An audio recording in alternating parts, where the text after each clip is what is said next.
আজকে আমি আপনাদেরকে এমন একটা বিষয়ে জানাবো যেটা জানলে আপনারা খুব উপকৃত হবেন এবং আপনারা ভাবতেও পারবেন না যে আপনার ফেসবুকে এতদিন ধরে কাজ করতেছেন কিন্তু আপনাদের ফলোয়ার্স কেন বাড়ে না।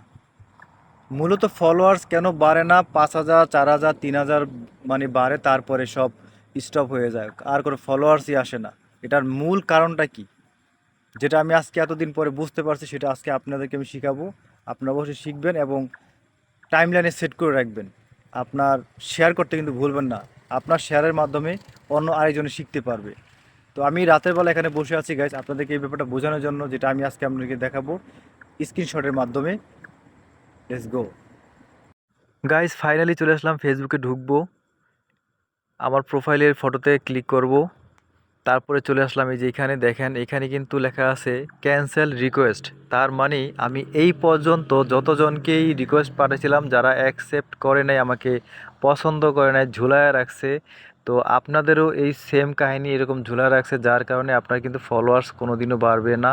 তো আমি চাই যে আপনারা আমার সেটিংসটা দেখে দেখে আপনারা সেটিংস করতে পারেন, এইভাবে আপনাদের টাইমলাইনে রাখতে পারেন, যে কোনো সময় কাজে আসবে আপনার।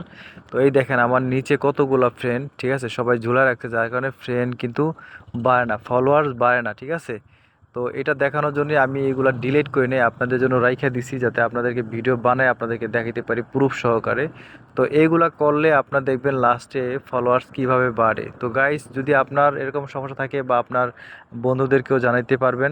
ভালো লাগলে ভিডিওটা শেয়ার করে দিবেন, সবাইকে জানার সুযোগ করে দিবেন, ঠিক আছে। এরকম ভালো ভালো ভিডিও অবশ্যই আমি দিব যদি অনেকে চান। তো যারা যারা চান অবশ্যই কমেন্টে আমাকে জানাতে পারেন, আমি আপনাদের জন্য ভিডিওটা তৈরি করলাম যাতে আপনাদের কাজে লাগে, ঠিক আছে। তো ভালো থাকবেন সবাই, আল্লাহ হাফিজ।